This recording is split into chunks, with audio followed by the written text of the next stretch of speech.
Hello বন্ধুরা, তোমরা সবাই কেমন আছো? আশা করি অনেক ভালো আছো। আজকে আবারও একটা রেসিপি নিয়ে হাজির হয়েছি।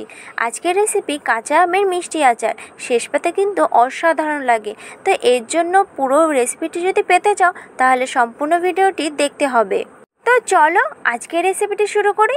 এখানে কিন্তু অবশ্যই আমি 2 থেকে 3 কিলোর মতন আমি আম নিয়ে নিয়েছি। ছোট বড় কাঁচা এবং নরম তুলতুলে টাইপের আম, খুব বেশি নরম নয়। এখানে কাঁচা আর শক্ত দুটোই, কিন্তু এখানে পুরো আমটাই কিন্তু কাঁচা আম। এরপরে আমটা আমি ছাড়িয়ে নেব।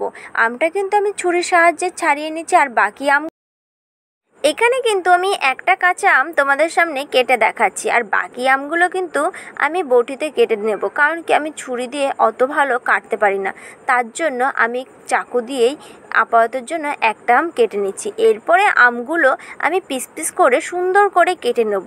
তোমরা একটু ছোট ছোট করে কেটে নিও।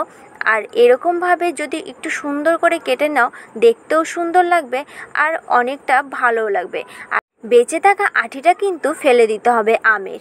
এরপরে দেখো, সব আমগুলো আমি কেটে নিয়েছি। একটা কড়াইতে 5টার মতন শুকনো লঙ্কা দিয়ে, 1 চামচ গোটা ধনে দিয়ে, 1 চামচ জিরে দিয়ে ভালো করে ভেজে নেব। এখানে কিন্তু আর কোনো মশলা আমি ব্যবহার করব না। এবার তোমরা বলতে পারো, দিদি মিষ্টি আচার তাহলে তুমি লঙ্কা দিয়েছো কেন? এটা জাস্ট একটু টেস্টের জন্য।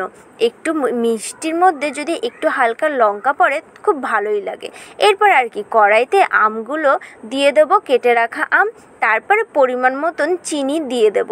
এখানে আমি কোনো রকমভাবে জল ব্যবহার করব না। এই চিনি আর লবণ আর আমের জল যেটুকুনি বেরোবে। এখানে প্রায় আমি 600 গ্রামের মতন আমি চিনি নিয়েছি। এরপরে স্বাদ মতো লবণ দেব। লবণ দিয়ে ভালো করে এটাকে নাড়িয়ে চাড়িয়ে নেব যতক্ষণ না চিনিটা গলছে।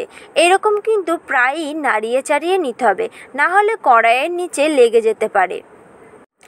তোমরা আমার আইসক্রিম রেসিপিগুলোতে এত ভালোবাসা দিয়েছো, তার জন্য অনেক ধন্যবাদ। তোমাদের জন্যই আজ আমি এখানে এসেছি।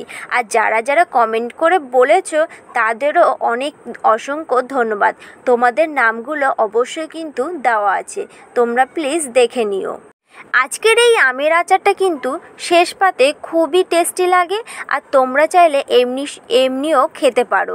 এবার দেখো, এরকম পর্যায়ে যখন আসবে তখন 1 চামচ কালো জিরে আর 1 চামচ মৌরি দিয়ে ভালো করে আবারও নাড়িয়ে নেব যতক্ষণ না জেলি জেলি হচ্ছে। এই আমের আচার যদি তোমরা সারা বছর রেখে খেতে চাও, অবশ্যই কিন্তু 1 চামচ ভিনিগার ব্যবহার করবে। কারণ কি, ভিনিগার দিলে জিনিসটা অনেক দিন থাকবে। এখানে আমি কিন্তু কোনো রকম ভিনিগার ব্যবহার করছি না, কারণ কি আমের আচারটা সত্যি অল্প।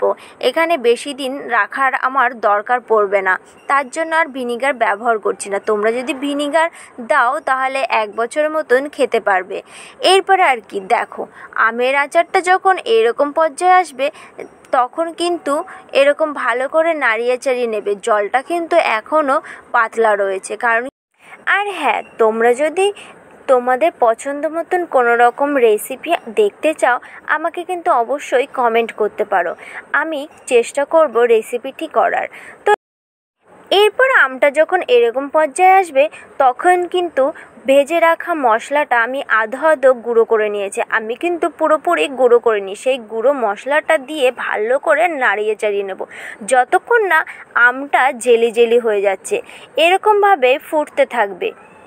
আর হ্যাঁ, এই রান্নাটি কিন্তু সম্পূর্ণ ফুল ফ্লেমে এই গ্যাসের আঁচটা কিন্তু বাড়ানো থাকবে। কারণ কি, না হলে এই আমগুলো কিন্তু একদম থেতিয়ে যাবে।